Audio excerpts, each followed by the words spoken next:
Now today's class is on injuries identification and the classification only. आपको आता है क्या ज़्यादा? Fifth six rose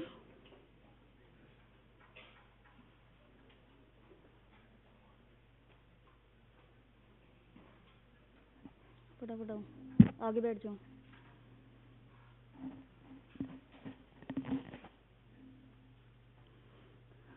Now today's topic is injuries identification and the classification.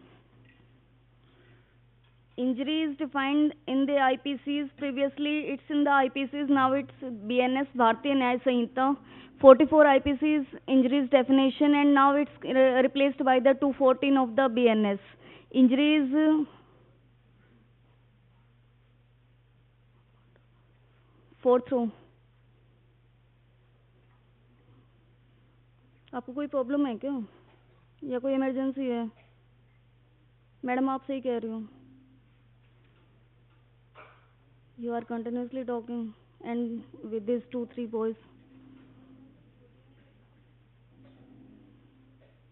तो अब चुप हो जाइए, मेरे को ही सुन रहा है. एंड लास्ट की 2-3 रोज आपके पीछे वाले भी. Injuries any harm. आप क्या चाह रहे हो, सारे के सारे एब्सेंट लगा दें क्या आज? 20 मिनट का लेक्चर होता है आपका, मैक्सिमम आधा घंटे का होता है, उसमें भी बैठा नहीं जाता.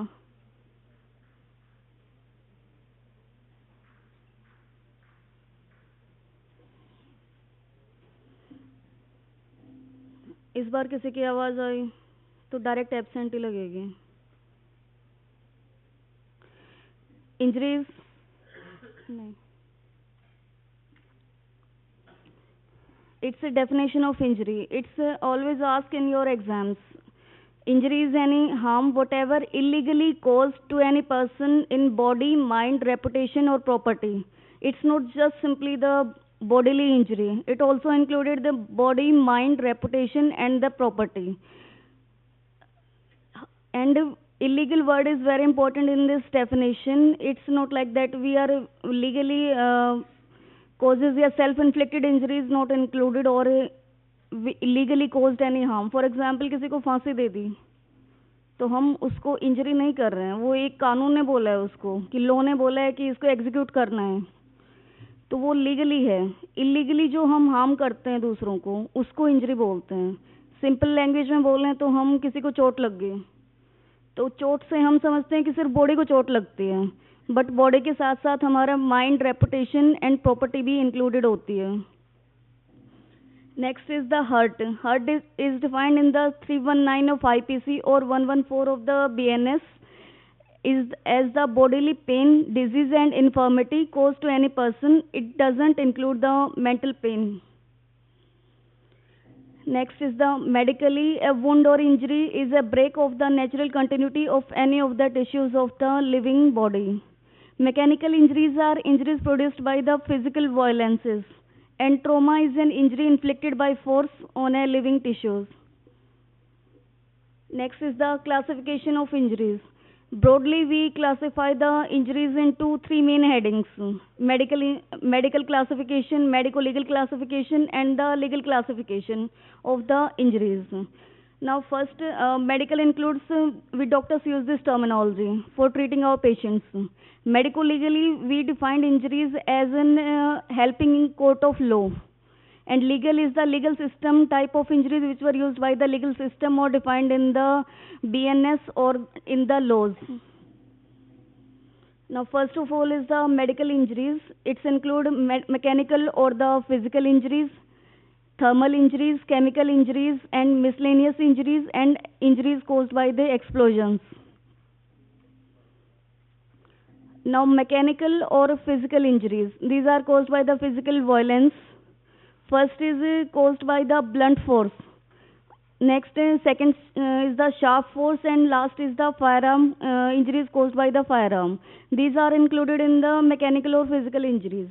Now, blunt force injuries are caused by the blunt objects like lathi, danda, chair, etc.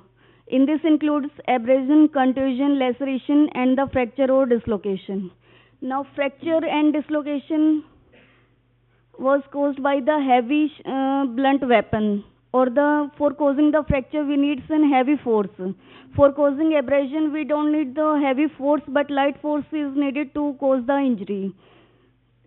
Abrasion is the superficial or the superficial most injury of the body caused by the epidermal layer of the injury to the epidermal layer of the skin. It doesn't include the dermis. True abrasions are healed without scarring or without bleeding. These appears without bleeds. आप सब ने देखा होगा जब छोटे होंगे या अभी भी जब खेलते हैं हम, तो हमारे रगड़ लग जाती है बिल्कुल सुपरफिशियली, जिससे ज़्यादा कोई ब्लीडिंग आती नहीं है, तो वो एब्रेजन होता है.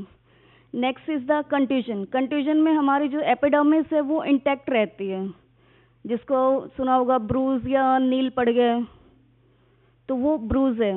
ब्रूज में हमारा एपिडर्मिस इंटैक्ट है, बस डर्मिस के अंदर जो ब्लड वेसल्स होती हैं वो रप्चर करके हिमेटोमा बन जाता है. Next is the laceration. Laceration हमारा जब ब्लंट फोर्स लगता है तो उससे स्किन हमारी स्ट्रेच होती है. स्ट्रेच होके इलास्टिसिटी जब पूरी खत्म हो जाएगी तो वो टीयर कर जाएगा, इरेगुलरली रप्चर हो जाएगा, तो वो हमारा लेसरेशन में आता है. Next is last is the fracture and dislocation. Fracture dislocation mostly आपने सुना होगा कि हड्डी टूट गई किसी के ऊपर टायर निकल गया, या किसी ने बहुत जोर से लाठी मारी किसी को, या कोई और हैवी वेपन यूज किया, कुल्हाड़ी का डंडा है, ये सब यूज किया, तो उससे उसकी हड्डी टूट जाती है. या हड्डी है वो आपस में जैसे डिस्प्लेस हो जाते हैं कि वर्टिब्रा डिस्प्लेस हो गई है या हड्डियां आपस में डिस्प्लेस हो गई हैं, तो ये फ्रैक्चर एंड डिसलोकेशन है. Next is the wound caused by the sharp weapon. Sharp weapon हमारे कौन से होते हैं? चाकू हो गया, चॉपर है, या एक्स है उसको शार्प एज होता है, तो ये सारे शार्प वेपन्स में आते हैं. शार्प वेपन से हमारे incised stab and chop wound होते हैं. इंसाइज्ड वुंड और लेसरेटेड वुंड को हम मोस्ट कॉमनली मिस इंटरप्रेट कर सकते हैं कि हमें दूर से देखने पे लग रहा है कि वो लेसरेटेड है, पर हमने उसको और उससे माइक्रोस्कोपिक देखा, या फिर हमने जो मैग्नीफाइंग लेंस होता है उससे देखते हैं तो वो इंसाइज दिखता है. इंसाइज में क्या होता है कि बिल्कुल चाकू से जैसे आप अपने स्किन पे कट लगाओ या पेपर पे कट लगाओ, एक चाकू से लगाओ और एक लाठी से आ रहे हैं, तो जो चाकू से आएगा उसमें बिल्कुल क्लीन कट होगा, स्पिंडल शेप दिखेगा आपको बिल्कुल एकदम ऐसे क्लीन. और लेसरेशन में हमने उसको ऐसे फाड़ा है, तो फाड़ने से उसके एजेस हैं वो इरेगुलर मिलेंगे. तो ये इंसाइज्ड और लेसरेटेड दोनों जो मैकेनिज्म होता है वो अलग होता है. इंसाइज्ड है वो शार्प वेपन से आएगा, लेसरेटेड है वो एक ब्लंट ऑब्जेक्ट से आएगा. अब स्टैब वुंड. स्टैब वुंड के लिए हमें जो पॉइंटेड टिप ऑब्जेक्ट्स होते हैं, जैसे आपका आइस पिक है या जो नाइफ है उसकी टिप है वो पॉइंटेड है, अपना जैसे सेरेटेड होते हैं वैसे पॉइंटेड नहीं होता. पॉइंटेड वाले भी चाकू हैं. आइस पिक है, मोस्ट कॉमनली हम स्टैब का एग्जांपल आइस पिक से देते हैं, या पेन है आपका, उसकी भी टिप पॉइंटेड होती है. तो जो पॉइंटेड ऑब्जेक्ट से हम इंजरीज होते हैं वो स्टैब में आते हैं कि उसकी डेप्थ ज़्यादा होती है. जो लेंथ है उसकी वो इतनी कम है, पर उसकी जो डेप्थ है वो ज़्यादा होती है. Last is the chop wound. जो हैवी शार्प ऑब्जेक्ट है, कुल्हाड़ी है आपके, कुल्हाड़ी से अगर हम, या चॉपर है, चॉपिंग बोर्ड है, वो है चॉपर है, मीट चॉपर है, तो उनसे हैवी शार्प वेपन्स हैं. वो हैवी शार्प वेपन से जब हम इंजरी करेंगे तो एकदम शार्प क्लीन कट आते हैं और इंजरी ज़्यादा होते हैं. जो हैवी ऑब्जेक्ट्स है वो ज़्यादा इंजरी करेगा इन कंपैरिजन जो लाइट वेट ऑब्जेक्ट्स होते हैं. तो जो हमारा फ्रैक्चर डिसलोकेशन है, चॉप वुंड है, ये हैवी ऑब्जेक्ट से आते हैं. Next is the fire arm. Fire arm सबने सुना ही होगा कि गोली लग गई है किसी को, शॉर्ट गन है या राइफल्ड वेपन है, तो फायर आर्म से हमारा फायर आर्म वुंड्स आते हैं और ब्लास्ट इंजरीज आते हैं. And now these are the images of the injuries described previously, like abrasion. This type of abrasion is called grazed abrasion. Most commonly जो accidents हैं होते हैं हमारे, आपने देखा होगा एक्सीडेंट हुआ है तो रगड़ लग जाते हैं, तो ये ग्रेजिंग है जिसमें हमारी जो एपिडर्मिस है उसके ऊपर इंजरी है, बस नीचे डर्मिस में नहीं है, और ये विदाउट स्कारिंग हील कर जाएगा. Next is the contusion. Contusion में हम दो इमेजेस हैं, एक में आपको ब्लूइश कंट्यूजन दिख रहा है, एक में येलो येलो सा एरिया दिख रहा है। तो ये हीलिंग स्टेजेस के ऊपर कंट्यूजन है। जो ब्लूइश वाला है वो 1 दिन के आसपास का है, 1 से 3 दिन के आसपास का है, within few hours to 3 days. And yellow वाला है वो मोर देन 3 डेज है। तो इस कंट्यूजन के अंदर हमारा जो सुपरफिशियल एपिडर्मिस है वो इंटैक्ट है, डर्मिस के अंदर है ये। जो स्किन देखोगे तो आप इसमें बिल्कुल इंटैक्ट है। Next is the laceration. Laceration में हमें इसमें इरेगुलर टिश्यूज दिख रहे हैं, कंटिन्यूस ऐसा नहीं है कि बिल्कुल शार्प मार्जिन्स दिख रहे हैं। And last is the fracture and dislocation by the blunt weapons. Fracture में हमें फीमर है वो सिंपल फ्रैक्चर भी हो सकता है, कंपाउंड भी है, कम्युनेटेड भी है, या मल्टीपल पीसेस में भी फ्रैक्चर होके क्रश हो जाती है। Now these are the incised wound. अब अगर हम इंसाइज्ड को और लेसरेटेड को देखें, ये लेसरेटेड है और ये इंसाइज्ड है। इंसाइज्ड में चाकू से आप कट लगा हुआ है, इसके बिल्कुल क्लीन कट है, ब्लीडिंग इसमें ज़्यादा होती है और हमें कोई वैसा एजेस हैं वो रेगुलर हैं, इरेगुलर एजेस या स्किन टैग्स नहीं दिखेंगे इसमें। Next is the stab. चाकू की पेन है, पेन के जो निब है उसको खोल के और ये स्टैब वुंड हो रखा है इसके। इसमें इसकी डेप्थ ज़्यादा है इन कंपैरिजन लेंथ और ब्रेथ के।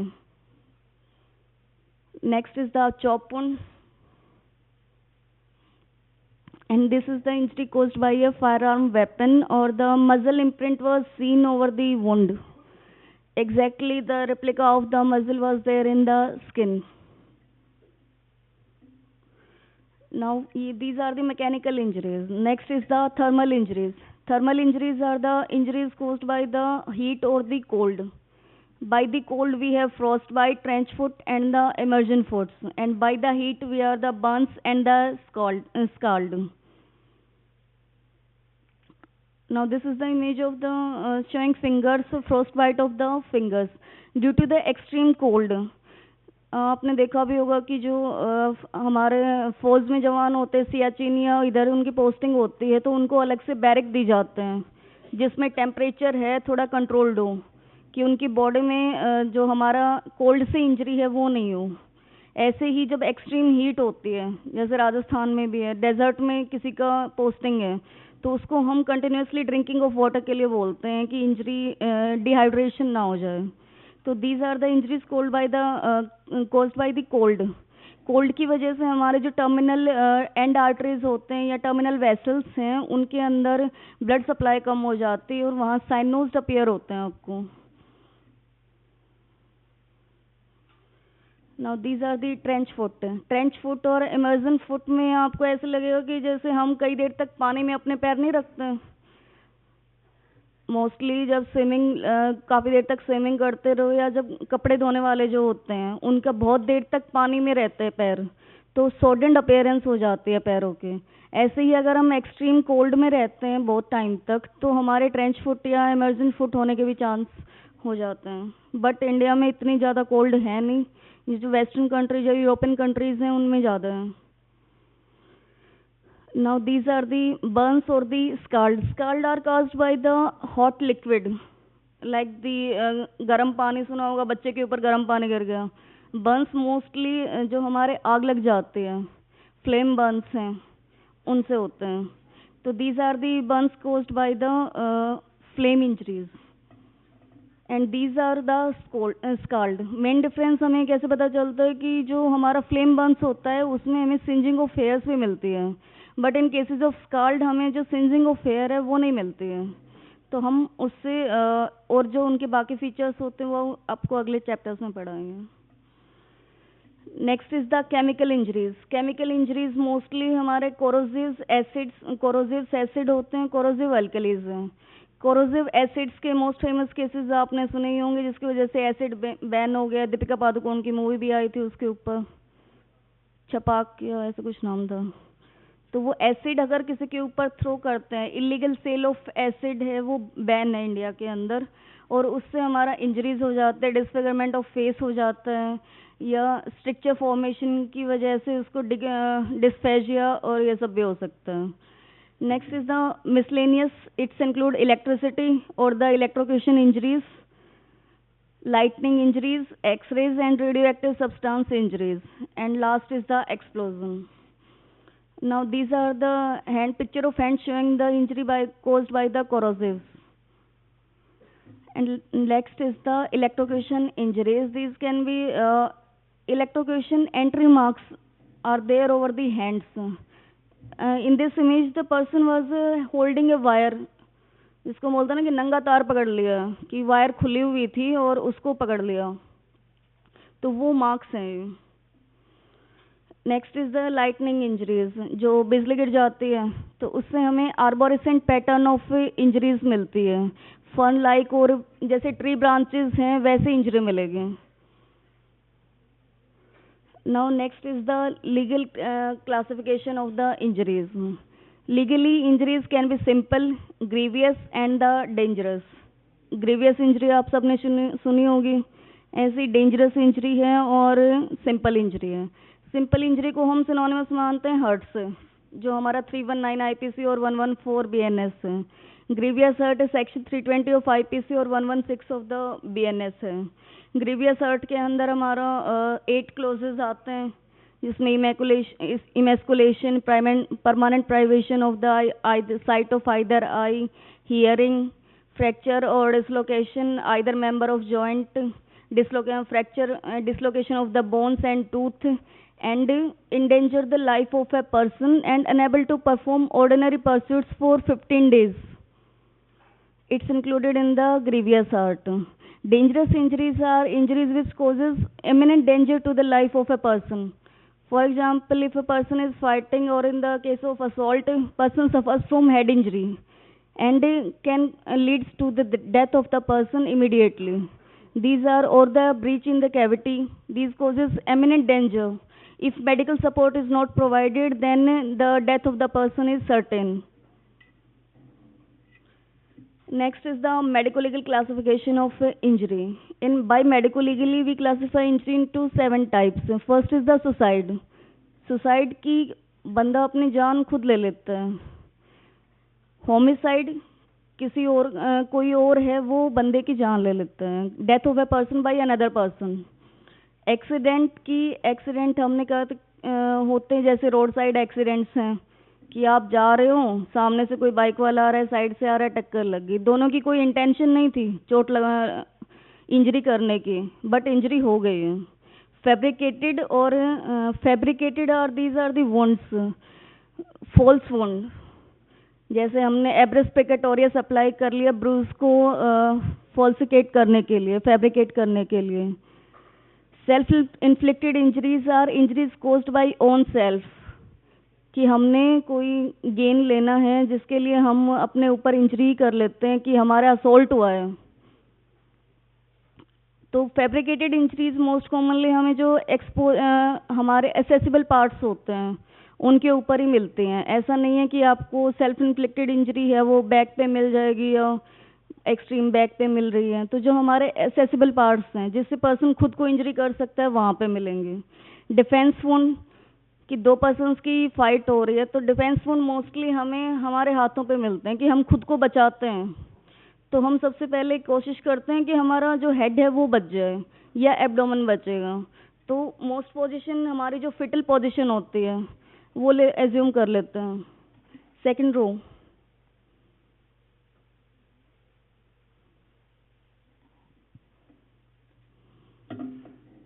जो हमारे फिटल पोजीशन है वो आ जाते हैं. हमारे हाथ ऐसे हो जाते हैं, ऐसे ही पैर और फेस है वो एब्डोमेन के पास आ जाता है. तो मोस्ट कॉमन इंजरी जो डिफेंस वुंड हम देखते हैं यहाँ पे देखते हैं.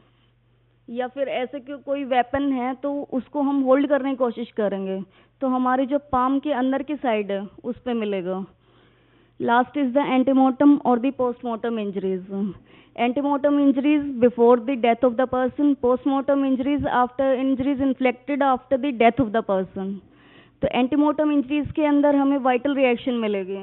इंजरी हुई है तो ब्लड भी आएगा वहाँ पे, आरबीसीज भी मिलेंगे हमें, उसमें इन्फ्लेमेशन भी मिल सकता है.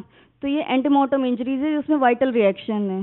अगर पोस्टमार्टम इंजरी होंगी तो उसमें हमें कोई इन्फिल्ट्रेशन ऑफ ब्लड नहीं मिलेगा जो हमें एंटीमार्टम इंजरीज में मिल रहा है. Now, general principle of the injuries. A wound is caused by a mechanical force which may be either a moving weapon or object or the movement of the body itself. In the first case, counter force is provided by the inertia of the body, and in second case by the rigidity of some stationary object against which he falls. A combination of these two events is seen in most cases. Due to the impact between the forward moving force and the counter force, energy is transferred to the tissues of the body, which causes a change in their state of rest or the motion. Mechanical forces doesn't cause compression of the tissues but causes their displacement or deformation, and traction strains are produced in the affected tissues. Such strains may be due to the forces causing simple elongation of the tissues, but they may be due to the more complex mechanisms such as bending, torsion, or the shearing forces. A shear strain is a strain which is produced in a body by the forceful alteration of its shape, but not its volume. It causes or tends to cause two parts of the body in contact with each other to slide relatively to each other in a direction parallel to their plane of contact. Because of the great variation in the resistance of the different tissues to traction, they rupture with varying ease as their cohesiveness exceeds. The rigid tissues like bones resist deformation, but if limits of their elasticity is reached, then it leads to the fracture of the bones. The soft tissues are plastic, and as such, mechanical forces alter their shape, which is limited by the cohesion between the tissue, cells, connective and vascular tissues framework, and capsule of the organs. Soft tissues rupture when they stretch beyond their limits of their tensile strength. Now, factors governing the nature and extent of the wounds includes the nature of the object or the instrument causing the wound. As discussed, like a blunt weapon, heavy blunt weapon, sharp object, firearm, explosives, chemicals. Amount of energy discharged during impact. Amount of energy or the kinetic energy is the half mv square. If mass is increased, then increases the kinetic energy. But if we increase the velocity or the velocity, then it leads to the square, half mv square. So amount of energy is more if velocity is increased. The condition under which the energy is discharged, nature of the affected tissue, it's depend upon the affected tissue like the skin, subcutaneous tissues, muscles, bones, body fluids and the gases. For example, if it's in the bones, it leads to the fracture because bones cannot modify or mold itself. But if it's in the skin, then skin can stretch up to some limits. Or it's in cases of body fluids, they can displace up to some limit, but bones cannot be displaced. Hydrostatic pressure of the tissues. Application of the injuries. Different wounds may be caused from equal forces when applied to the same region of the body in different circumstances. Sometimes minor force may produce severe wound, and relatively severe forces may cause minor wounds. Because of these, often on scientific grounds, it's not possible to give an opinion as to amount of force which must have been used to cause a particular wound. It's also not possible to predict the amount of damage which could be caused by the application of certain force. The doctor should give his opinion in broad qualified terms. Sometimes injuries of internal organs do not show any signs of external damage. In cases of abdominal injuries, abdomen is in resilient structures. आपने सुना होगा कि किसी के पेट के अंदर injury है, stomach में इंजरी है, या फिर और जो एब्डोमिनल ऑर्गन्स हैं उनमें इंजरी है, बट बाहर हमें कुछ भी नहीं दिखता है. तो एब्डोमेन ऐसी स्ट्रक्चर है कि एब्जॉर्ब करता है फोर्स को. वो किक लगी है या हैवी ऑब्जेक्ट है, कोई ब्लंट ऑब्जेक्ट है, तो बाहर से आपको एज सच कोई ज़्यादा इंजरी नहीं दिखेगी, बट जो अंदर डैमेज है वो बहुत ज़्यादा होता है. इसलिए ब्लंट एब्डोमिनल ट्रॉमा होता है वो थोड़ा डिलेड भी हो जाता है डायग्नोसिस में. If a weapon deformed or breaks on impacting the body, the tissue is less, injury is less because some energy is spent in deforming or breaking the weapon. Severity of injury is less if the body moves with the blow, as the period of time over which the energy delivered is increased. If the area over which the force is delivered is large, the injury will be less severe. because the force is dissipated. A blow with a weapon having a flat surface will produce less severe injury than due to the narrow object because of the diffusion of energy over the large area. If a blow is struck with a weapon having a projectile object, a much more severe wound is caused as all of the force will be delivered at the end of the projection. A blow to a rounded portion of the body such as top of the head will produce more severe wound than the same force delivered a flat portion of the body such as back, where the force is dissipated because of contact with the larger area of the body. It's like that कि if हम same force है हमारा और area change कर दो आप, अगर small area है तो ज़्यादा इम्पैक्ट होगा, ज़्यादा डैमेज है, अगर लार्ज एरिया है फोर्स डिसिपेट हो सकता है तो वो उतना ही कम डैमेज की होगा बॉडी के अंदर.